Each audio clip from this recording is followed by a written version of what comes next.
Columbia Group is one of the largest and most significant integrated maritime platforms in the shipping industry today, offering a strong portfolio of services ranging from second-party ship management, maritime services and logistics, leisure and cruise, to energy and offshore, technology, finance, commercial and business investment. And under the leadership of its president and CEO, Mark O'Neill, the group, which is part of the major ship-owning and diversified investment group, Schuller Holdings, has been at the vanguard of the drive towards improved vessel performance through enhanced digitalisation, e-learning and emission scheme management. Columbia collaborates with partner companies to provide a wide range of additional services, including catering, independent procurement services, waste management, sustainability and ESG consulting, cutting-edge IT software development and aviation aircraft management, among others. And we're delighted to welcome Mark to the studio today. Now, Mark is a well-respected industry leader. Previously served as an officer in the British Army before becoming a maritime lawyer, first as a partner with Stevenson Harwood and Reed Smith for 17 years, before heading up Reed Smith's German shipping team as well as his offshore department. Mark has extensive experience chairing and speaking at maritime and industry conferences and seminars worldwide, and is an outspoken advocate of the shipping industry, leading the call for a greener and more inclusive approach to shipping, both now and in the future. Mark, I hope I've summed as much as I could up there. It's an amazing CV there, really. And, welcome to London Interviews. It's so nice to have you here today. Lovely to see you too, Sean, and very much looking forward to the week ahead. Also made me smile to hear you refer to second-party ship management in your introduction and not third-party ship management, which is a distinction that we've been going on about for some time now, and I think which is so vital to our particular sector. Do you want to just for the listeners, just explain the difference between second and third party management? Because third party management has been a phrase that's been coined for many, many years. But explain a little bit about what you mean by second party management. Yes, I think second party ship management really suggests a much closer relationship with the client. And in the past, when outsourcing of the management function took place, the technical management was outsourced to a third party, and that was seen by some clients in the sector as a real removal of responsibility. And I think some of the problems that have occurred between clients and the service provider is because this service was so distant from the owner. So we always talked about second party because, our relationships with our clients are much, much closer. It's all about partnership. It's all about joint venture. It's all about insourcing that service rather than outsourcing. And, again, outsourcing, third party and outsourcing are two terms that I hate and I want to change very much, certainly in the way that we do our business, but also in the sector. Now, before we go on, I want to get your broader thoughts on some of the big issues facing shipping. Before we talk about that, we've seen massive growth in the Columbia Group and just a little bit of a focus on that at the moment. And very much really a different animal to what it was 8 to 10 years ago, certainly when you came on board. You must be very pleased with the way the group has developed. But what's been sort of behind your growth strategy for the business itself? I think it has been a pleasing growth. I don't think it's been as astronomical as people on the outside might look at, or perhaps we're blind to it on the inside. I think key to the growth has been the willingness of the owner to delegate responsibility and accountability to a very, very good senior management team. And that senior management team has proved itself to be extremely dynamic, extremely flexible, and extremely nimble in a very fast-changing world. So I think that's probably the number one change and probably the key differentiator between the Columbia Group and others. And secondly, I think the fact that we've transitioned from being, inverted commas, just a ship management company to an integrated services platform. So we're able to provide a one-stop shop to our clients where, of course, the beating heart is the technical and the crew management insourced and second partied,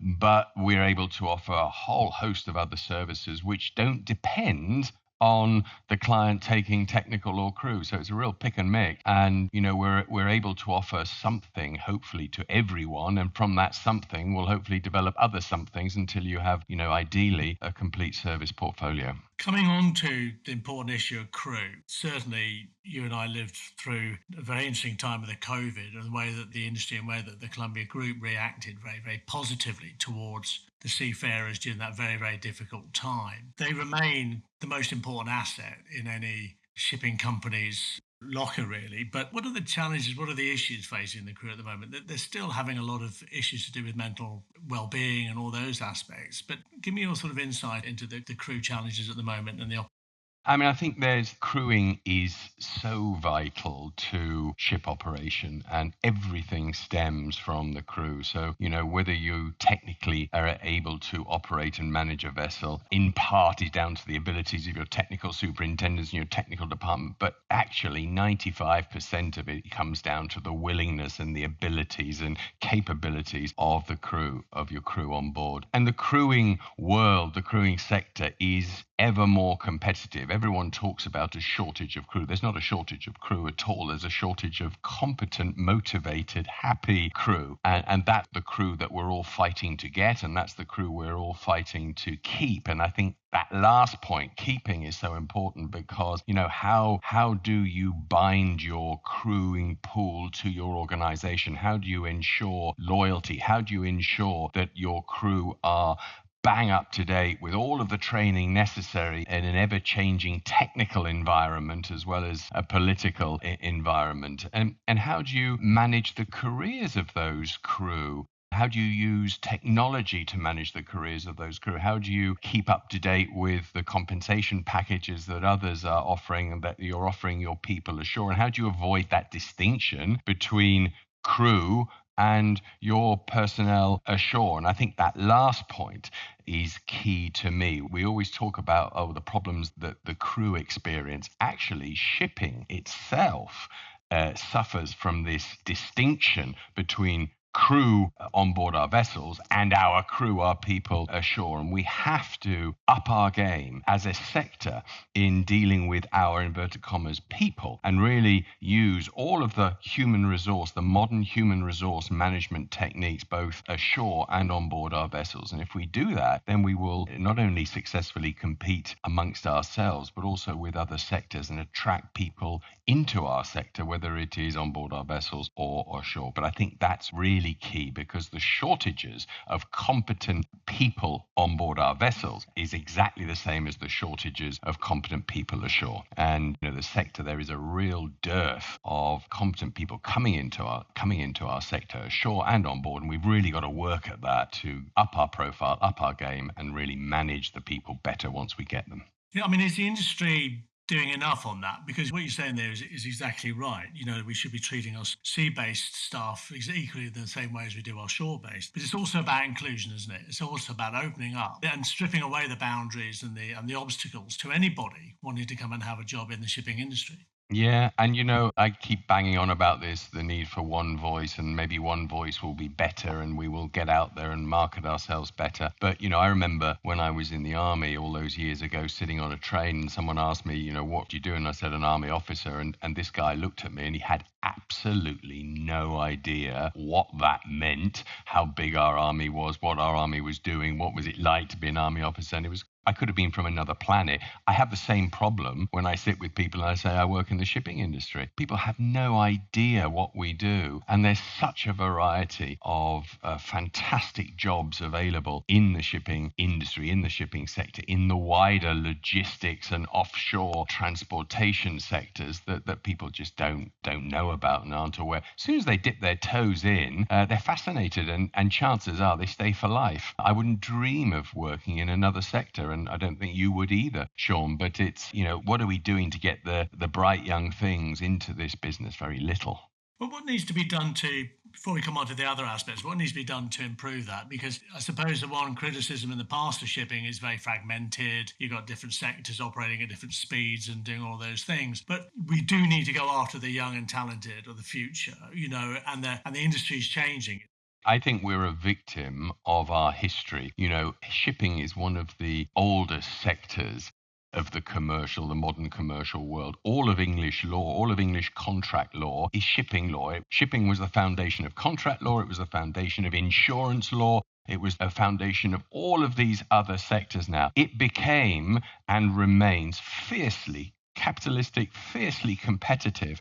And that competitive nature really is very, very divisive. So to enable us to speak with one voice out there and attract the bright young things is very, very different, because if one of us does it, it's just a squeak. If we do it all together, it's a roar. But there's lots of different squeaks all drowning each other out. My son was fortunate enough to study at Oxford, and I went to Oxford on what we call a milk round to try to recruit bright young things into our business. And we hired a bar out and we invited some students and we talked about the Columbia Group and all of the various different businesses on that services platform. We had 8, 9, 10 people joining us thereafter. These people would have gone to the JP Morgans or the Morgan Stanleys or the other broking and merchant banks otherwise. But no, they found our sector fascinating. It's just getting out there and getting the message out there in a concerted, loud, unified way. We will have absolutely no problem ashore or on board our vessels, I think. Now, one of the areas that the Columbia Group and you in particular are really focused in on is optimization, digitalisation, really looking at how innovation can be used to drive value to the bottom line and to really make the whole process more efficient. You've also got this whole discussion about alternative fuels at the moment. So you've got, operating your vessel to the maximum efficiency versus what types of fuels, carbon capture versus ammonia versus biofuels or whatever. Talk to me a little bit about your thoughts on that, but also against the backdrop of the need for maybe, this sort of maritime IT backbone that we talk about, and I've heard you talk about before, but there's holistic sort of logistic sort of network. Yes, I mean, I've always been a bit of a cynic, probably, about the viability of alternative fuels and decarbonisation, because I was much more an advocate, perhaps, of the more realistic view that oil and gas is here to stay. Carbon is not a swear word, or fossil fuel is not a swear word. There must be ways that we can use these vast resources and the technologies that we have available to us, but by capturing the carbon and reducing the carbon to sustainable levels, not wiping carbon out in its entirety, but reducing it to sustainable levels. And whether that's shipping that has to do it, or whether it's power stations that accounts for 80% of the carbon emission. So I was always rather more on the cynical side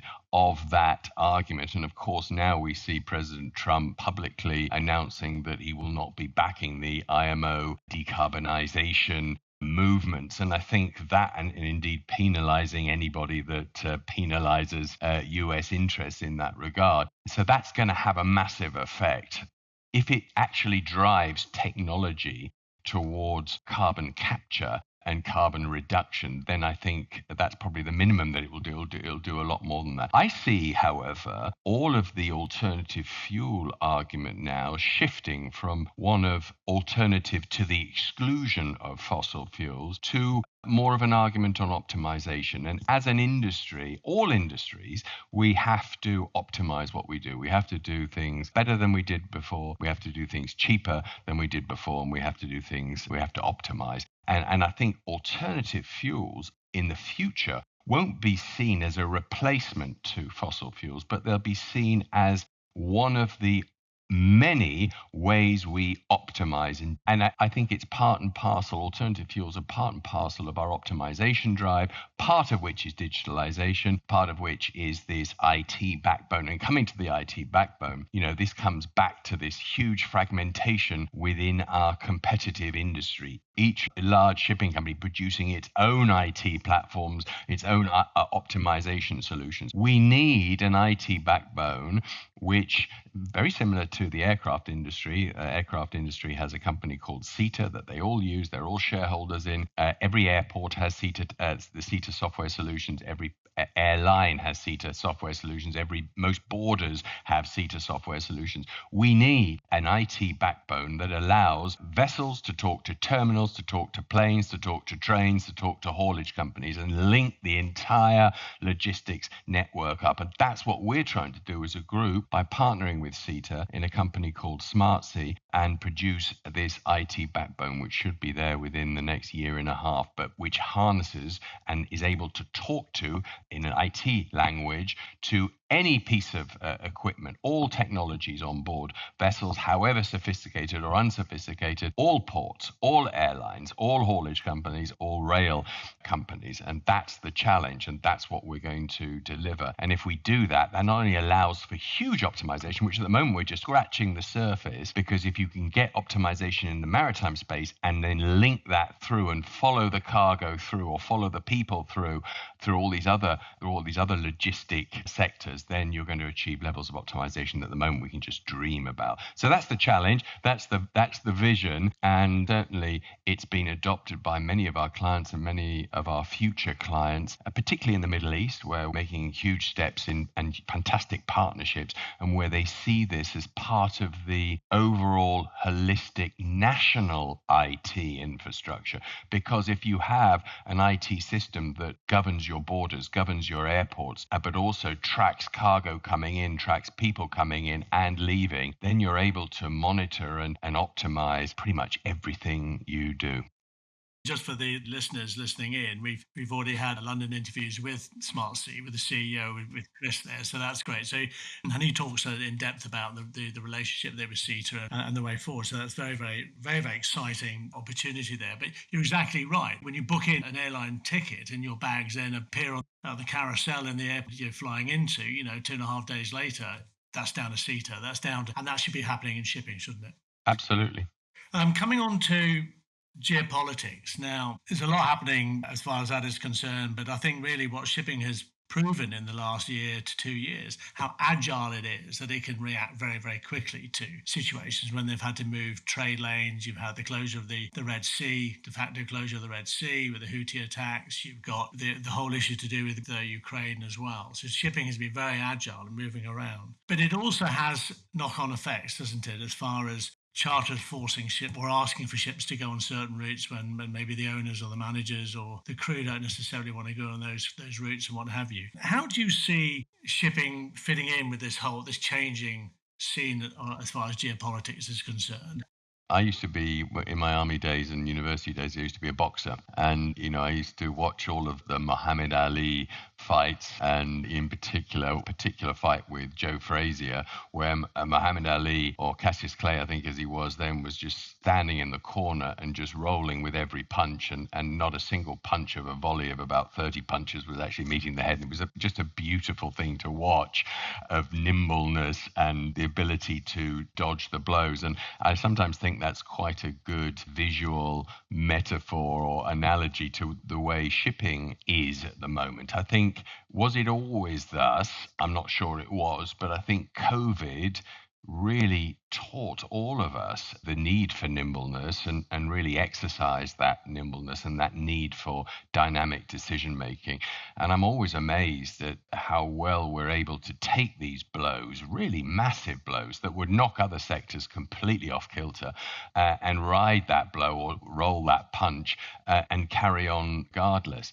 When the President Trump announced his tariffs, particularly on Chinese tonnage or Chinese built tonnage, there was a sort of a sharp intake of breath. There was a scrabbling around. There was an identification of, which vessels did we own as a group or manage as a group that stemmed from, our Chinese friends' yards, and what would be the consequences of that. And I would say within a day, contingency plans were drawn up if and to the extent those tariffs were to remain, but also the what ifs, the various business continuity plans that we really rehearsed and exercised since the start or before the start of COVID. So it is an incredibly resilient, dynamic industry. And I don't just say we are, I think we're unbelievable, but the industry as a whole is incredibly resilient. And I don't think there's a particular answer as to why.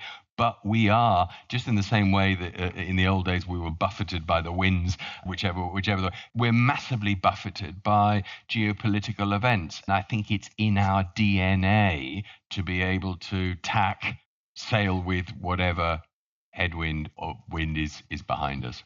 It's going to be an interesting time during LRW because, of course, Donald Trump is going to be in London during that week as well. So he arrives on the Wednesday, I think, and then leaves on the Friday. So I think the general consensus is that, trade is going to be top of the agenda and shipping is going to be Well, knowing you, Sean, you'll have him doing one of these, having him on these podcasts. He might turn up anyway, you never know. Be wary. Um, a little bit more of a national agenda, which is going to be quite interesting during the week as well. We talked earlier just really about how Columbia collaborates with partner companies. And this has really been a very, very significant aspect to your success and being able to then tap into companies with massive amounts of talent that you can then sort of work with and then give the value to clients as well in the industry. But partnerships in all its form are very, very important to you, aren't they?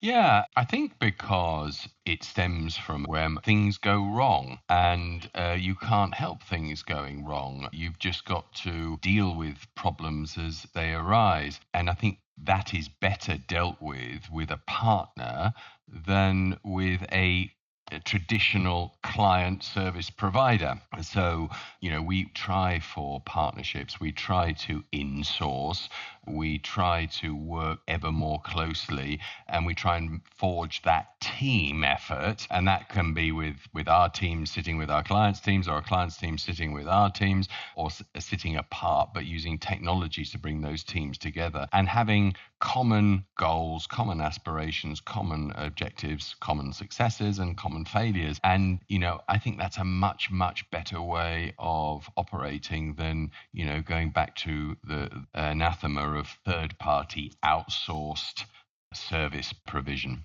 When you look at the industry itself and you've got, main geographic areas in the Middle East, you've got, Greece, big ship owning areas and what have you, is the industry now really opening up to more of that, more of the partnerships, more of the collaboration? Traditionally, the Greek ship owners manage their own vessels or manage each other's ships, and that was it. And you'd hear occasionally of, somebody else being able to go in and do a joint venture. But are these markets now opening up? Is shipping understanding the value of collaboration?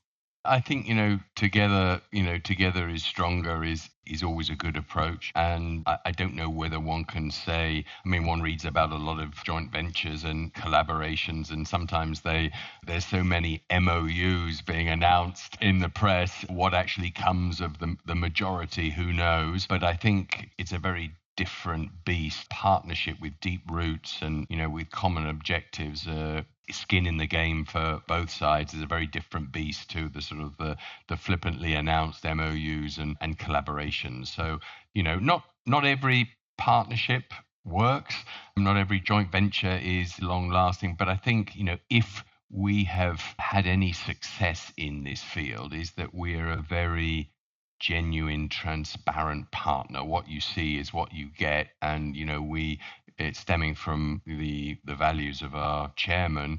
We always want to be fair, and we always want to be transparent, and we really want to be that good partner, that good performing partner. Finally, I just really want to just come back to the sort of human element. We started with the crew challenges. The human element continues to be important when you're looking at your training, you're looking at HR management, career management, benefits, etc. And you touched on that earlier, Mark. Could you give me a little indication how you see the need for change and the benefits and the opportunities for change in those areas in the industry? It is about career development, isn't it? Right the way across the board.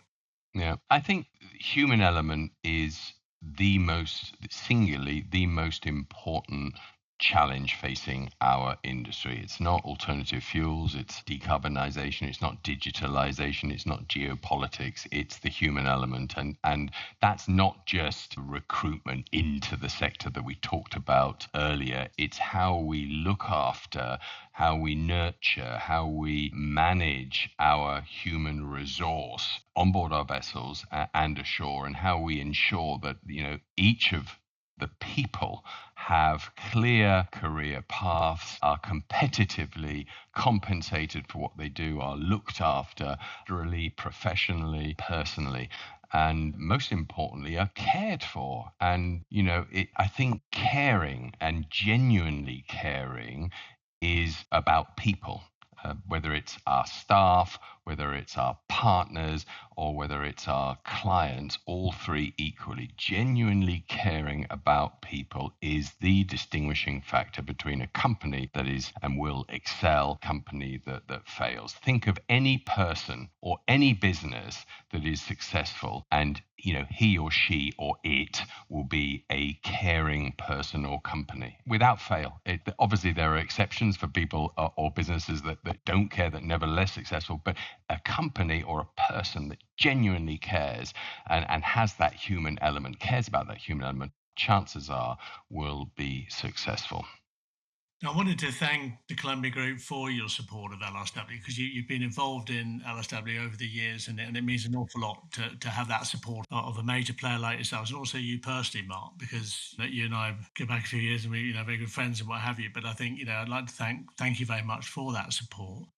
Well, being fellow Brits, it's great to see, London, I was going to say back on the shipping map, but it's always been on the shipping map in a massive way, hasn't it? But it's been very under the radar. And I think one of the successes, your successes, has been to, highlight the importance of London and the UK to international shipping. And I think, when you go along there, I think every single time I've been to London Shipping Week, it's always been a case of, wasn't that fantastic? Didn't we see everybody that we needed to see there across a fantastic city and across some fantastic events, and a really good time and a quality time sort of had by all. So I'm sure this week will be no different. Yeah, well, absolutely, and certainly I think you're going to be busy during the week as well. I think you're going to be speaking at a number of events as well during the week, which is great. And I think it's all about the world coming to London to discuss and debate and talk about the big key issues facing global shipping, and ensuring that we have all the governments and the regulators and the